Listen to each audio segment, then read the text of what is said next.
Ketika kita memperingati Paskah ada harapan di tengah ketidakpastian, ya. Ketika ada Yesus ada harapan, ya. Bahkan Yesus tidak mati dan tidak bangkit, enggak. Yesus mati, bangkit dan naik ke surga dan Dia sedang menyediakan tempat bagi kita semua. Amin. Yang percaya katakan amin. Beri kemuliaan dong buat Tuhan Yesus, ya. Ini hari yang luar biasa, ya. Kalau kita memperingati Paskah karena ada pengharapan di tengah-tengah ketidakpastian. Bapak Ibu, dalam Yohanes 20 ayat 1 sampai 31 kita banyak belajar bagaimana ternyata ada harapan di tengah kepedihan. Waktu itu Maria beserta murid-murid tentu sedih, ya. Seorang yang selama ini membimbing mereka, memimpin mereka, selalu mengayomi mereka, ya, seperti seorang gembala kepada domba-dombanya. Tapi sekarang sudah mati, ya. Jadi hari Jumat disalibkan, kemudian hari Minggu, tahu-tahu begitu Maria datang mau merempah-rempahin, ternyata kubur tempat Yesus itu ternyata batunya sudah tidak ada di tempatnya. Jadi Bapak Ibu Saudara kalau berpikir kubur itu jangan seperti di kita, ya. Kalau di kita kan digali, kemudian dimasukkan mayat, ditimbun pakai tanah, tidak. Tapi kalau di Israel itu selalu di bukit batu. Di bukit batu kemudian batu itu digali, dilubangin, kemudian di satu tempat ada biar menyimpan jenazah, kemudian ditutup oleh batu. Nah, begitu juga kejadiannya. Begitu Maria Magdalena datang ke situ, ternyata batunya sudah terbuka. Dan memang kubur itu sudah kosong. Kemudian dia cepat-cepat panggil Petrus sama murid-murid lain. Dan akhirnya 2 orang, Petrus dan Yohanes pergi ke kubur itu. Untuk melihat, benar nggak nih? Oh benar, kuburnya sudah kosong. Dan mereka berpikir siapa ya yang mengambil. Tapi heran, satu orang Yohanes disebut murid lain, ya, murid yang dikasih Yesus, melihat dan dia tahu. Dan dia kemudian dia bilang, aku percaya. Yesus sudah bangkit seperti yang Dia sampaikan kepada kita. Waktu Dia sebelum mati, Dia katakan Dia akan bangkit pada hari yang ketiga. Sehingga Yohanes tahu itu bahwa Yesus sudah bangkit. Nah Bapak Ibu Saudara, Maria di tengah-tengah seperti itu, Yesus ternyata hadir di tengah-tengah kesedihan Maria. Sampai Tuhan datang kepada Maria, tapi Maria nggak sadar itu Tuhan, ya. Kadang-kadang kita juga nggak peka gitu, ya. Bahkan di tengah-tengah masalah kepedihan kita, mungkin masalah kesulitan, penderitaan kita nggak sadar bahwa Tuhan tuh hadir, menemani. Nah Bapak Ibu Saudara, bahwa ada harapan di tengah kepedihan, di tengah seseorang lagi mungkin lagi berduka yang mendalam. Tentang apa saja. Dan Tuhan ternyata mengenal kita dalam duka kita.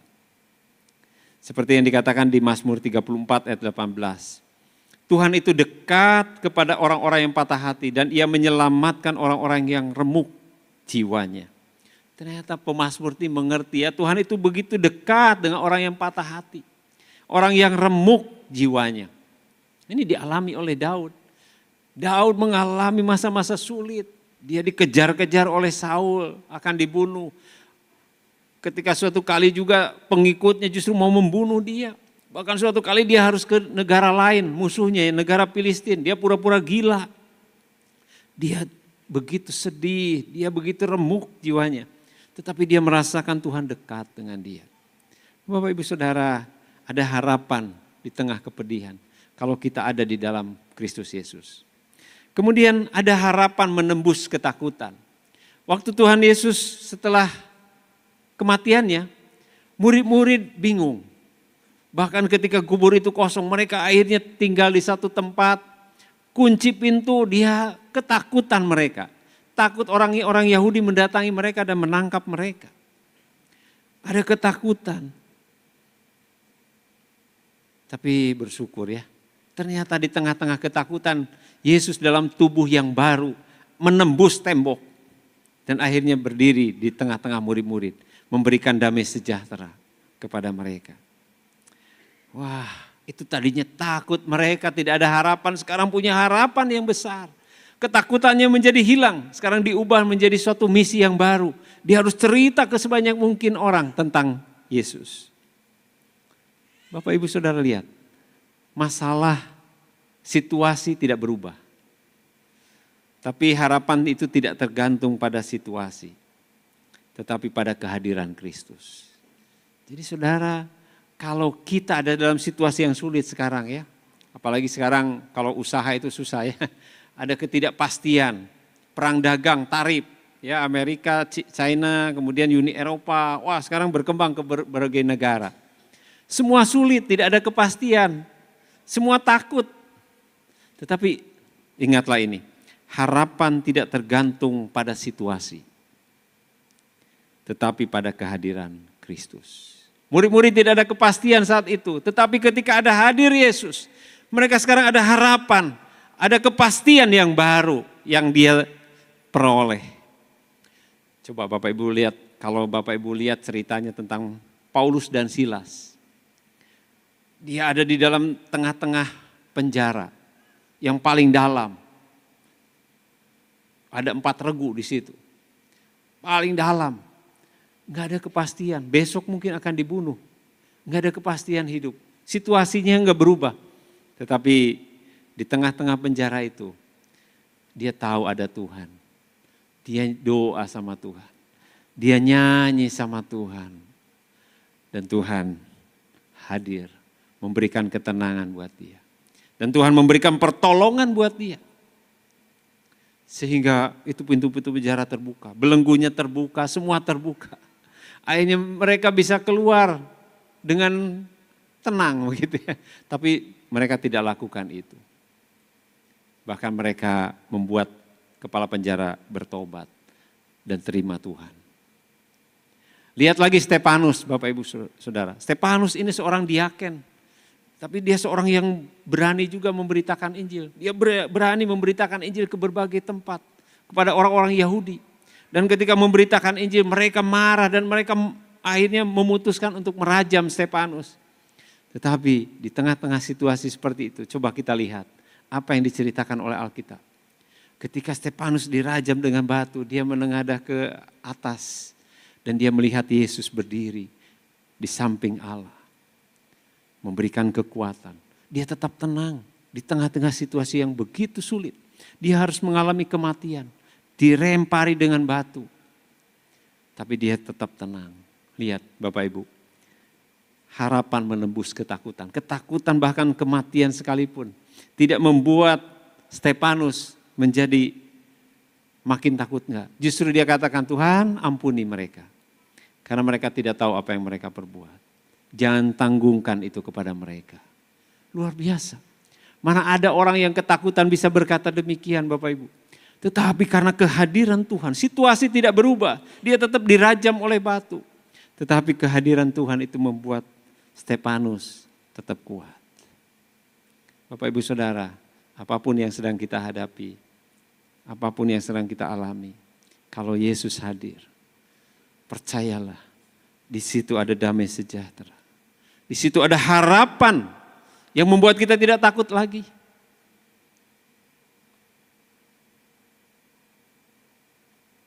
Kehadiran Kristus membawa damai sejahtera. Kemudian harapan menjawab keraguan. Coba lihat ya. Kalau kita lihat seringkali ragu, termasuk murid-murid. Dia ragu. Thomas waktu itu dia tidak ketemu Tuhan Yesus ketika Yesus masuk yang pertama. Ketika mereka mengunci pintu. Tapi ketika dikatakan oleh murid-murid yang lain, Thomas, Tuhan sudah bangkit loh, ketemu dengan kita. Aku gak percaya. Kalau aku belum mencucukkan jariku ke lubang bekas paku dan lubang bekas tombak, aku gak mau percaya. Aduh ini Thomas nih.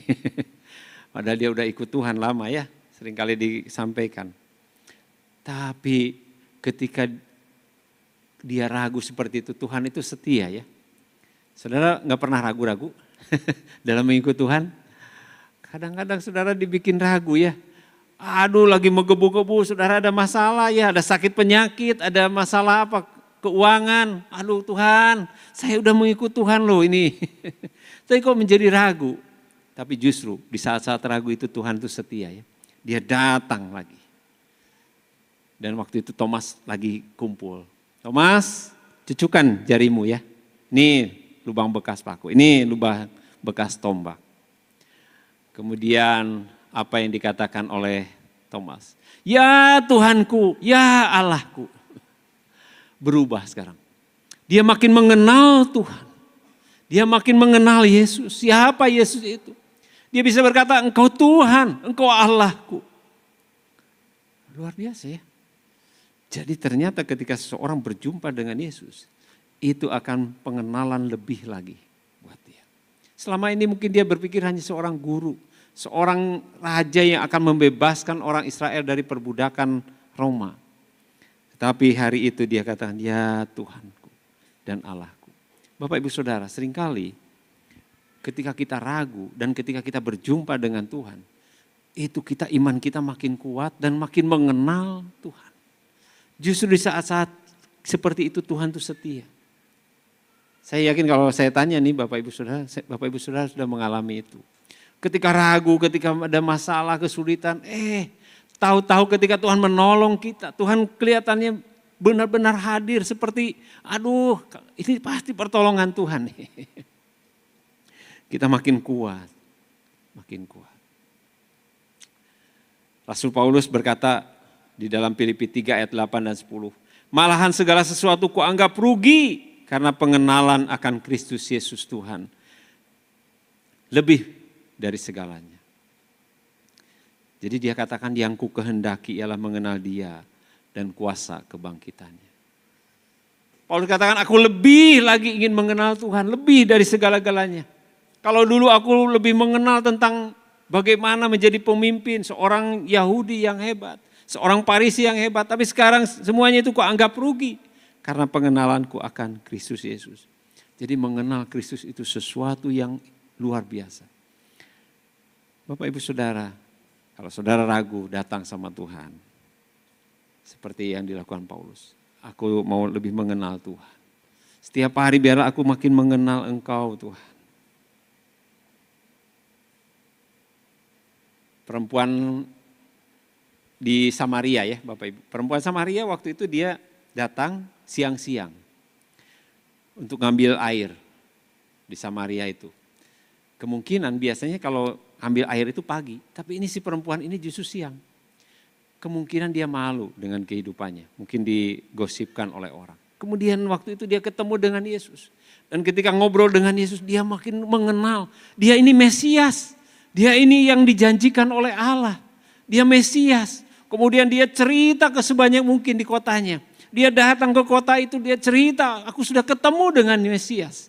Aku ketemu dengan seorang yang tahu hidupku, kesalahanku, bahkan dia tahu bahwa yang sekarang itu bukan suaminya yang keenam ini. Kemudian orang-orang datang kepada Yesus. Dan kemudian orang-orang Samaria berkata ya di Yohanes 4 ayat 42. Kami percaya tetapi bukan lagi karena apa yang kau katakan. Sebab kami sendiri telah mendengar dia. Udah ketemu dengan Tuhan. Ketika orang Samaria bertemu dengan Tuhan ada sesuatu perubahan. Imannya dulu kata orang tapi sekarang aku sudah bertemu dan mendengar langsung daripada Tuhan. Wah dia menjadi menggebu-gebu. Bapak Ibu Saudara kalau kita ragu kadang-kadang Tuhan datang. Dengan caranya yang ajaib menguatkan kita. Menolong kita. Suatu kali kami dibikin ragu juga ya. Kami sudah melayani Bapak Ibu. Kami dari pemuda ya, saya waktu kuliah udah melayani, waktu remaja udah melayani, saya udah jadi ketua remaja, pemimpin pemuda, saya udah di kampus jadi ini. Kemudian saya menikah, dan ketika menikah, setelah menikah berapa tahun kemudian lah, atau istri saya sakit keras, udah ke dokter gitu lagi Bapak Ibu, wah udah 3 tahun ya waktu itu. Kemudian istri saya bilang ke saya, adalah saya nggak mau ke dokter lagi, saya udah berserah, saya udah siap. Kapanpun dipanggil pulang, kalaupun udah siap dipanggil pulang, saya udah siap. Jadi nggak usah ke dokter lagi ya. Jadi kita doa nangis berdua, Tuhan tolong. Padahal saya udah baca firman, memperkatakan firman gitu. Tapi saat itu ketika istri saya seperti itu, kami doa sungguh-sungguh, kami nangis berdua. Kemudian heran ya, Tuhan sembuhkan luar biasa. Sembuh total. Hari-hari lepas hari kami rasakan. Wah. Nah setelah itu, ketika saya menghadapi masalah, ketika saya sakit, saya bilang dulu aja Tuhan tolong. Begitu sulitnya. Sampai 3 tahun. Saya yakin Tuhan akan menolong saya. Saya tidak khawatir. Yang penting Tuhan hadir dalam kehidupan saya, dalam keluarga saya. Bapak Ibu Saudara, pengenalan kita akan Tuhan itu makin kuat ketika kita berjumpa dengan Tuhan. Saudara minta tiap hari berjumpa dengan Tuhan ya.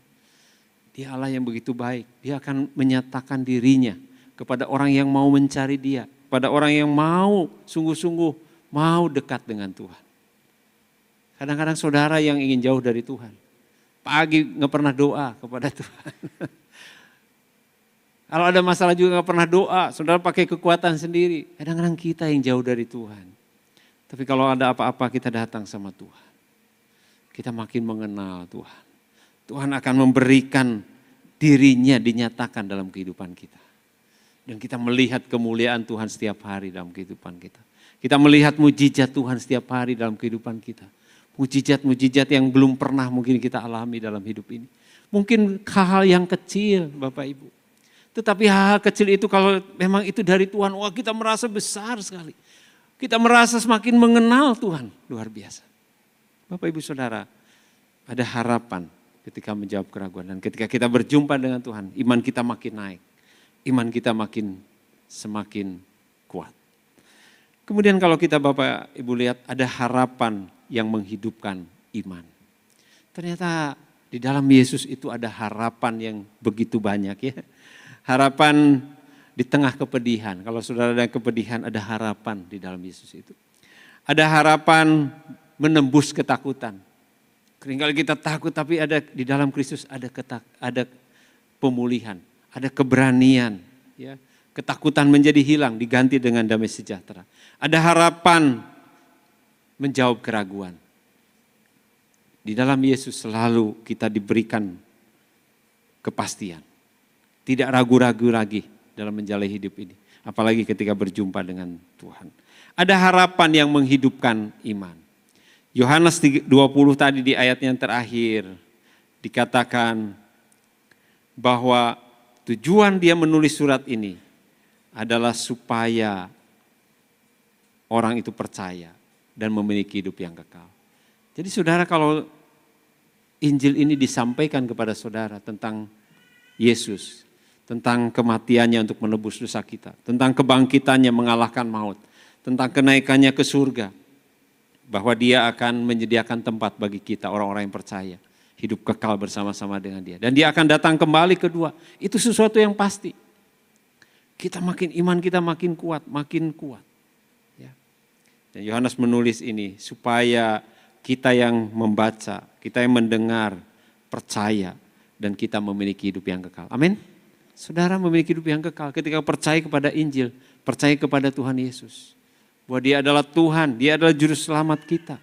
Dia menebus dosa-dosa kita. Jadi bukan sekedar cerita Bapak Ibu.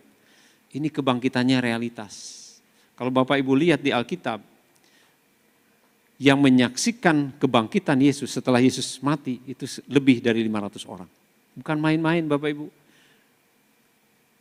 Taurat katakan 2 orang, saksi cukup. Ini Tuhan Yesus kebangkitannya ditemui oleh 500 lebih. Waktu dia naik ke surga, murid-muridnya hadir di situ menyaksikan dia terangkat ke surga. Ke atas awan-awan dan naik ke surga. Jadi kalau kita lihat, buktinya jelas Bapak Ibu. Kenapa murid-murid sampai berani martir, dibunuh, dipancung, dikuliti, disalibkan. Kenapa?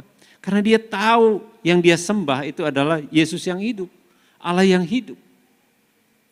Dan Bapak Ibu Saudara, itu membuat iman kita makin kuat ketika kita membaca firman Tuhan. Ketika kita percaya kita memiliki hidup yang kekal. Jadi Injil ini maksudnya untuk dihidupi Bapak Ibu. Diyakini oleh kita. Bukan hanya diketahui tapi diyakini, dihidupi dalam kehidupan kita. Sehingga akhirnya kita berbuah. Ya seperti Sakeus berubah ketika dia menerima Yesus, diubah oleh Tuhan. Ketika Sakeus berjumpa dengan Tuhan, diubah oleh Tuhan. Ada perubahan-perubahan. Mereka menghidupi apa yang dikatakan oleh Tuhan. Nah saya yakin juga kita semua. Jadi ada harapan di dalam Yesus. Ya. Meskipun sekarang tidak ada kepastian dalam dunia ini. Ya keluarga saudara mungkin tidak ada kepastian. Aduh ujungnya bagaimana ya. Usaha saudara tidak ada kepastian. Penyakit saudara tidak ada kepastian. Tapi percayalah ada harapan di dalam Yesus Kristus. Amin. Beri kemuliaan bagi Tuhan Yesus. Haleluya. Kemudian apa yang harus kita lakukan Bapak Ibu? Setelah kita tahu bahwa ada harapan di dalam Yesus. Ada harapan di tengah ketidakpastian kalau kita ada di dalam Yesus. Yang pertama Bapak Ibu Saudara, cari Yesus di tengah-tengah kekacauan. Di tengah-tengah situasi yang tidak menentu ini. Saudara jangan lari kepada yang lain tetapi cari Yesus. Saudara rindu ketemu dengan Tuhan. Luangkan waktu lebih banyak khusus dengan Tuhan. Coba saudara renungkan apakah saudara selama ini dekat nggak dengan Tuhan? Saudara menyisihkan waktu lebih banyak nggak dengan Tuhan? Di tengah-tengah ketidakpastian ini. Atau saudara mencari-cari jalan dengan kekuatan sendiri. Tapi Tuhan ingin kita lebih dekat dengan Tuhan. Renungkan firman Tuhan setiap hari Bapak Ibu. Di sanalah letak kekuatan kita. Situasi mungkin tidak berubah, tapi kita diberikan kekuatan. Seperti pemazmur ya, Daud. Di dalam Mazmur 23 ayat 4. Sekalipun aku berjalan dalam lembah kekelaman, aku tidak takut bahaya, sebab Engkau besertaku. Enggak apa-apa aku berjalan dalam lembah kekelaman, kata pemazmur. Enggak apa-apa aku banyak mengalami masalah. Enggak apa-apa aku banyak mengalami kesulitan. Kenapa apa aku dipitnah, diburu padahal aku tidak salah. Asal Engkau beserta dengan aku. Asal Tuhan beserta dengan aku. Bapak Ibu Saudara, carilah Tuhan setiap hari di tengah-tengah ketidakpastian. Di tengah-tengah kekacauan dunia ini. Jangan cari yang lain-lain. Saudara tetap bekerja dengan baik, saudara lakukan yang terbaik ketika saudara kuliah, ketika saudara bekerja, ketika saudara melayani, lakukan yang terbaik. Tapi tiap hari luangkan waktu lebih banyak dengan Tuhan. Itu yang membuat Tuhan memberikan kekuatan, damai sejahtera. Seperti yang pemazmur katakan, asal Engkau beserta dengan aku. Cukup buat saya, cukup buat aku, kata pemazmur. Dan saya yakin Bapak Ibu Saudara kehadiran Tuhan itu cukup buat kita. Dia lebih dari cukup. Murid-murid sebelum Yesus naik ke surga, Tuhan Yesus katakan, segala kuasa yang di surga dan di bumi sudah diberikan kepadaku. Berarti yang di surga, Yesus yang berkuasa. Di bumi, Yesus yang berkuasa. Yesus berkuasa baik di surga maupun di bumi. Sehingga kehidupan kita itu adalah ada di dalam kendali Tuhan. Kehidupan saudara ada di dalam kendali Tuhan. Saudara ada di bumi ini, semuanya ada dalam kendali pada Tuhan. Ketika saudara menghadirkan Tuhan dalam hidupmu, yang penting Yesus hadir. Saudara gak perlu takut tentang keadaan di bumi ini. Karena semuanya ada di bawah kekuasaan Tuhan. Saya yakin pemerintahan ini dengan mudah Tuhan ubah. Pemerintahan dimanapun di dunia ini Tuhan ubah. Bisa, karena segala kuasa di tangan Tuhan. Kita punya Allah yang besar Bapak Ibu. Allah yang hebat. Allah yang menguasai segala sesuatu. Jadi saudara gak perlu khawatir, gak perlu takut. Yang penting cari Yesus. Ketika saudara menghadapi kekacauan, masalah apapun. Datang sama Tuhan. Mau cari Tuhan Yesus? Tiap hari Bapak Ibu. Saya tiap hari selalu saya tidak pernah tidak melakukan gedor Bapak Ibu. Gerakan doa. Saya seringkali datang sama Tuhan. Di tengah-tengah kesulitan yang saya alami, saya datang sama Tuhan. Saya serahkan dan itu membuat saya tenang. Kesulitan mungkin masih ada, tetapi saya tenang karena saya tahu hidupku ada dalam kendali Tuhan. Masa depanku ada dalam kendali Tuhan. Bahkan sampai kepada kekekalan, Tuhan jamin hidupku. Bapak Ibu Saudara, cari Tuhan. Mau Bapak Ibu Saudara cari Tuhan? Sama Tuhan ya bicaranya. Kalau saudara, kalau saya bisa membohongi, tapi sama Tuhan, saudara komit, mau hari ini. Serahkan semua. Ya, cari Tuhan di tengah-tengah ketidakpastian, di tengah-tengah kekacauan dalam hidup ini. Dan yang kedua, undang Yesus ke ruang tertutup hidupmu. Murid-murid waktu itu takut, akhirnya mengunci pintu. Kadang-kadang ketakutan ini membuat akhirnya kita tidak mau cerita kepada Tuhan. Tidak mau terbuka sama Tuhan. Ada orang gak mau terbuka sama Tuhan, dia enggak lah, udah selesaiin sendiri. Jangan Bapak Ibu, datang sama Tuhan, ceritain masalah saudara, ceritakan hidup saudara. Saudara, apapun yang saudara sekarang selama ini belum diceritakan sama Tuhan, cerita sama Tuhan. Dia bisa dipercaya Bapak Ibu. Kemudian bangun mezbah ya. Bangun mezbah, tiap hari Bapak Ibu Saudara ada waktu khusus tadi ya, bercakap-cakap dengan Tuhan. Siapkan hati untuk mendengar suaranya, baca firman. Itu selalu. Kemudian jadikan rumah tempat kudus, lingkungan yang mengundang hadirat Tuhan. Yesus itu senang Bapak Ibu kalau bersama-sama dengan saudara. Di dalam Wahyu dikatakan, aku berdiri di depan pintu dan mengetok. Barang siapa membukakan pintu, aku akan makan bersama-sama dengan dia. Maksudnya kalau seorang makan bersama-sama ya di rumah saudara, dekat enggak? Dekat. Berarti sebenarnya Tuhan mau dekat dengan saudara. Di dalam lingkungan yang saudara selama ini enggak pernah terbuka buat Tuhan. Sekarang mulai terbuka. Banyak cerita sama Tuhan. Kadang-kadang ada orang yang enggak mau cerita ya. Tapi hari ini Tuhan mengundang. Kalau dia duduk makan bersama saudara, dia mau saudara cerita banyak. Apa yang menjadi pergumulan saudara? Tentang masa depan ya, tentang kehidupanmu, tentang penyakitmu, cerita sama Tuhan. Tentang masa depan, tentang jodoh yang belum kunjung datang buat saudara yang masih muda. Ceritakan. Ya, Tuhan senang ya ketika dia ada di dalam kehidupan saudara-saudara. Dia mau dekat dengan saudara. Ya, contoh Sakeus ya, ketika dia mengundang Yesus, dia katakan, Gus aku mau ini, wah senang Tuhan, ayo ke rumah. Dia dengan welcome ya, dan ternyata memang diubah. Bahkan ada keselamatan di dalam rumah Sakeus, berarti keluarganya juga diselamatkan tuh. Ada keselamatan, ada perubahan hidup. Saulus juga diubah oleh Tuhan ketika dia mulai datang kepada Tuhan. Mau tiap hari membangun mezbah? Mau cerita sama Tuhan? Tuhan tuh gak seperti manusia ya. Kadang-kadang kita cerita digosipin ya. Tuhan tuh enggak.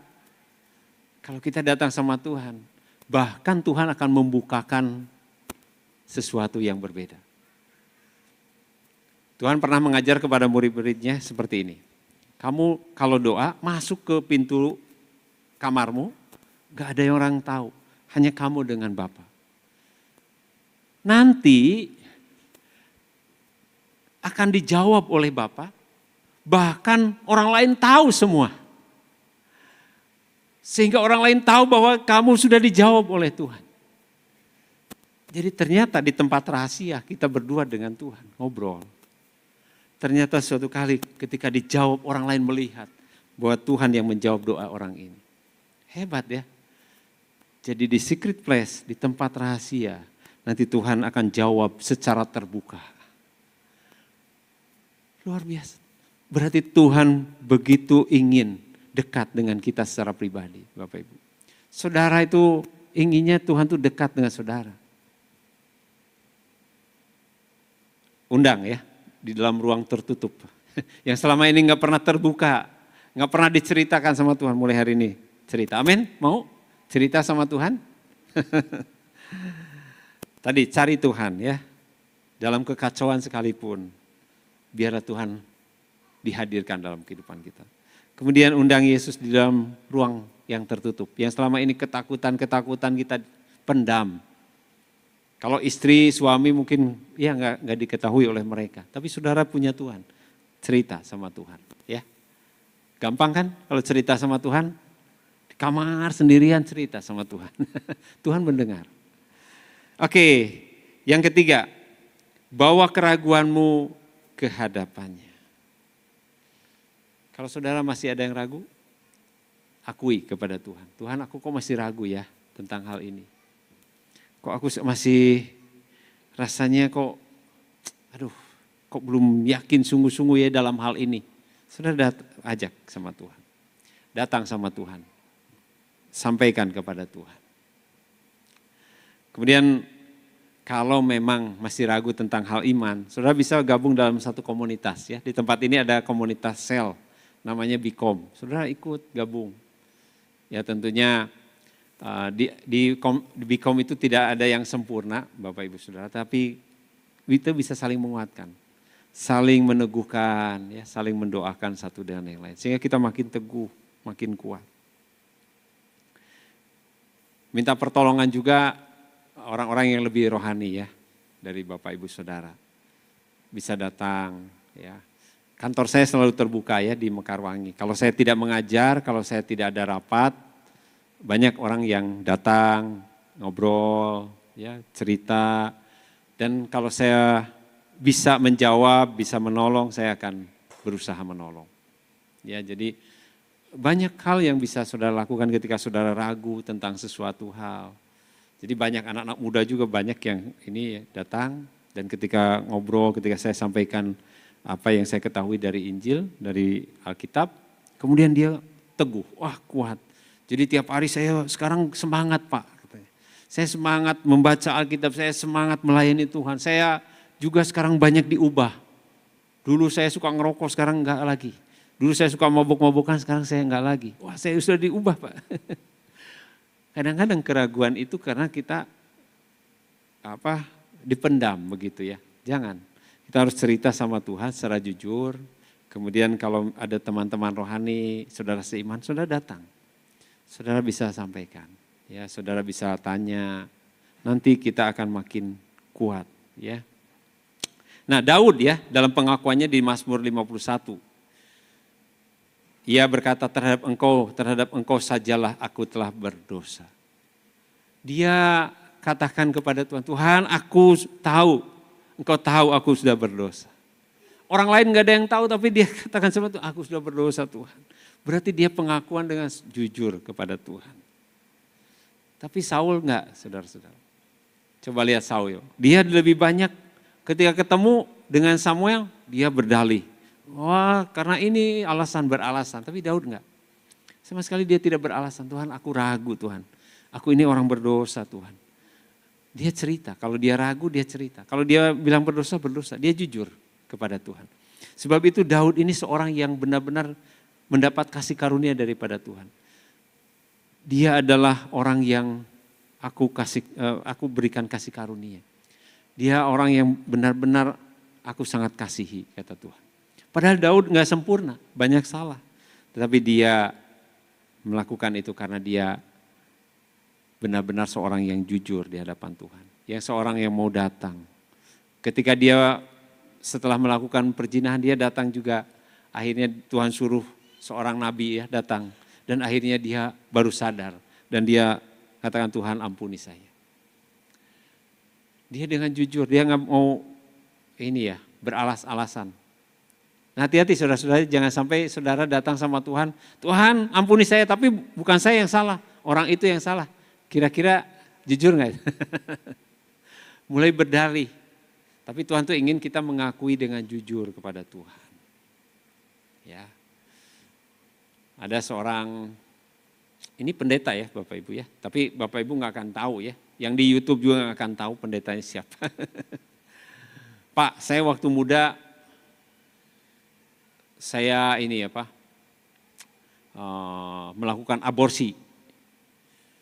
Melakukan aborsi, tapi bukan salah saya, Pak. Salah orang itu, Pak. Orang itu lebih dewasa, harusnya dia tahu. Jadi bukan salah saya, ya sedikitlah saya ada salah, dia yang lebih banyak. Oh gitu ya, saya bilang. Terus kamu bilangnya gimana? Ya seperti itu saya sampaikan pada Tuhan. Saya bilang kamu gak akan diampuni oleh Tuhan. Kenapa? Karena dia tidak mengaku dengan jelas. Dia hanya banyak alasan seperti Saul. Tapi lihat Daud, meskipun dia salah ya, dia ragu-ragu tentang kehidupan. Tapi dia datang sama Tuhan dengan jujur.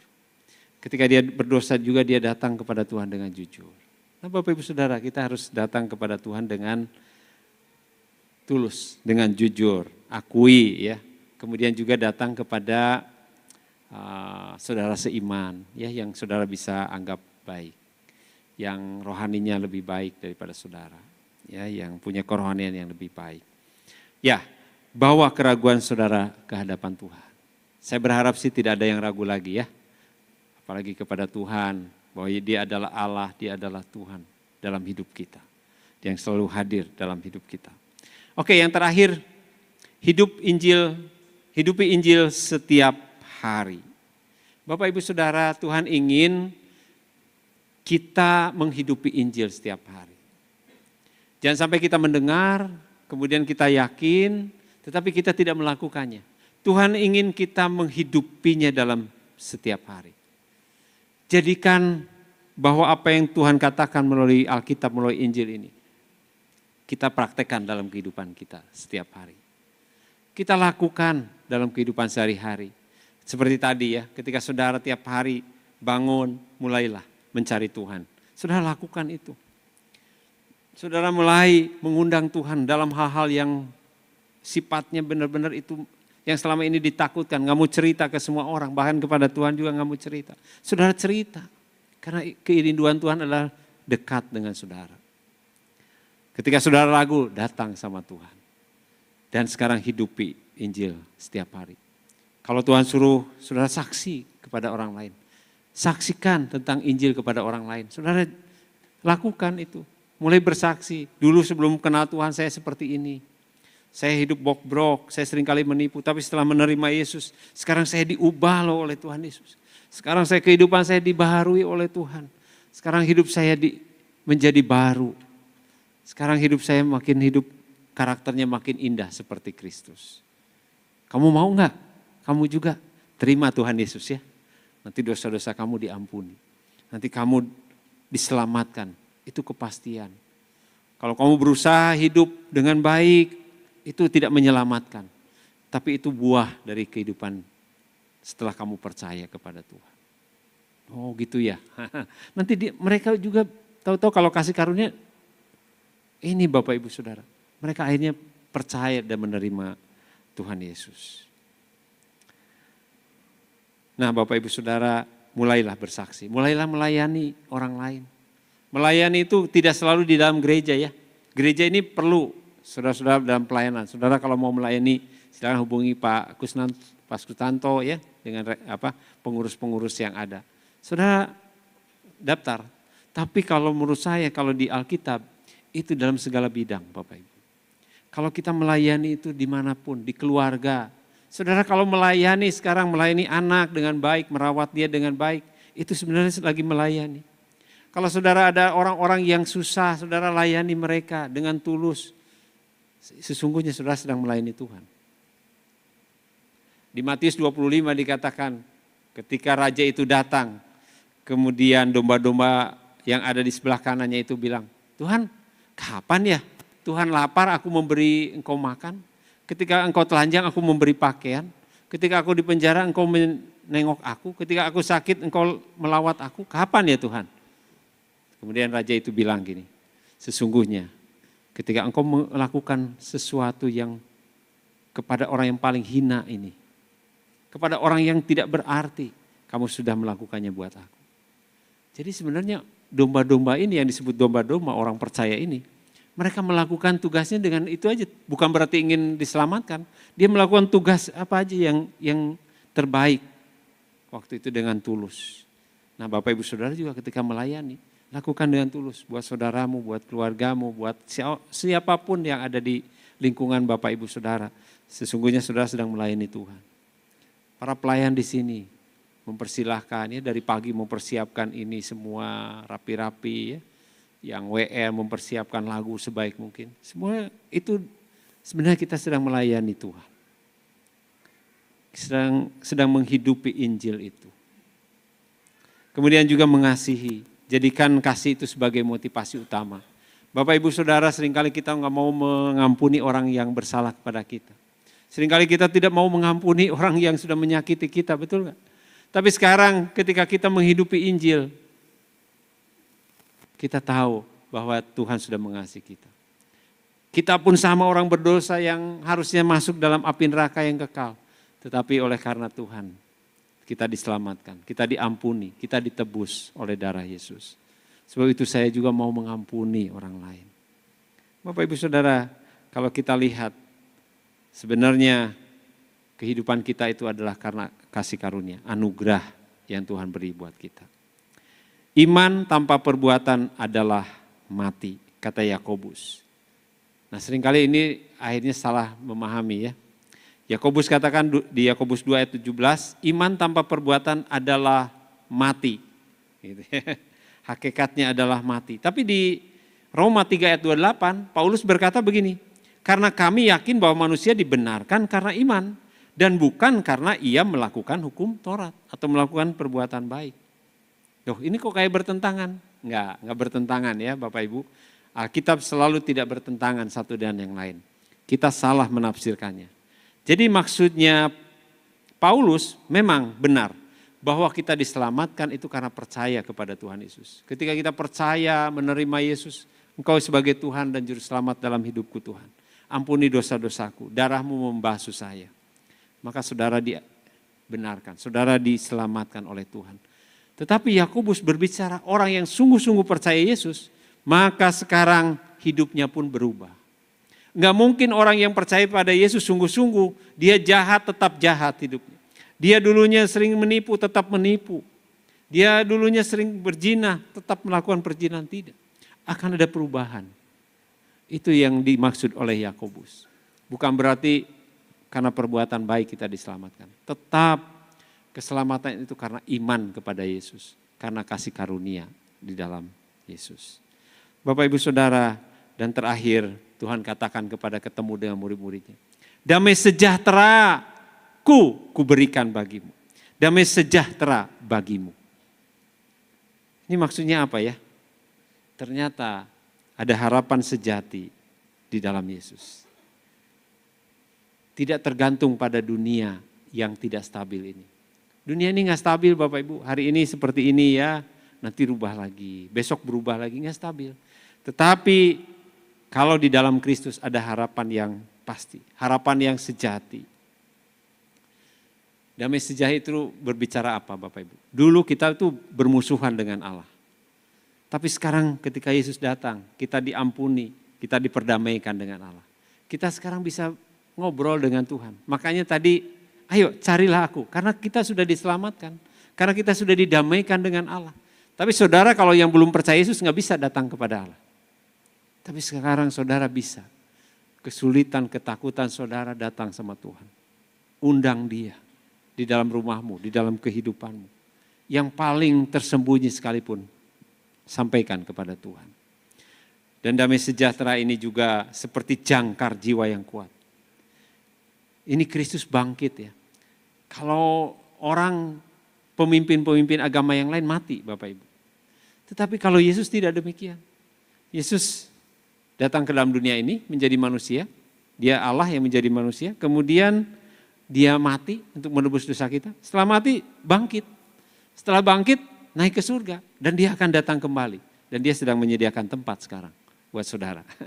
Buat saudara ini. Nanti saudara sudah ada tempat di sana. Kalau di dalam dunia ini belum punya rumah, tenang ya. Di sana pasti punya. Jadi saudara, luar biasa dijamin oleh Tuhan. dan kehadiran Tuhan. Dia menyertai kita dalam setiap situasi.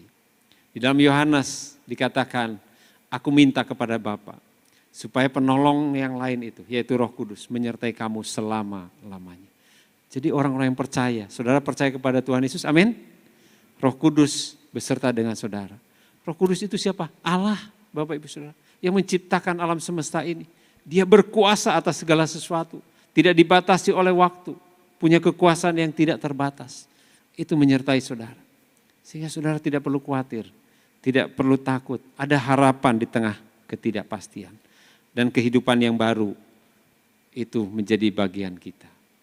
Hidup kekal itu menjadi bagian kita. Itu janji Tuhan buat kita. Yesus berkata kepada mereka, damai sejahtera bagimu. Saya yakin Tuhan juga berkata demikian kepada kita. Damai sejahtera bagimu. Ada harapan di tengah ketidakpastian. Saudara akan tenang menghadapi masa-masa ke depan. Karena saudara disertai oleh Allah yang besar. Amin. Beri kemuliaan bagi Tuhan Yesus. Tuhan beserta dengan kita semua. Mari kita berdiri, kita akan nyanyikan satu nyanyian. Sebab dia hidup ada hari esok. Sebab dia hidup ku tak gentar. Karena ku tahu dia besertaku. Amin.